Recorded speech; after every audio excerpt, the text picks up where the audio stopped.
Problem மட்டும் சொல்லிட்டு போக சொல்லு. என்ன ப்ராப்ளம் மட்டும் சொல்லிட்டு போக சொல்லு. அதே ஒரே மண்டை குடச்சலாக இருக்குது எனக்கு. வேணாம், இதெல்லாம் சொல்லக்கூடாது. என்ன பிரச்சனைன்னு சொல்லிட்டு போயிடு.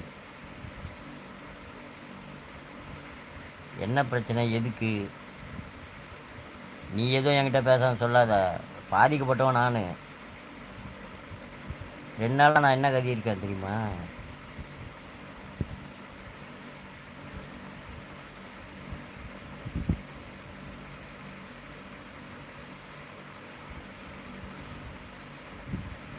என்ன பாதிப்பு உனக்கா?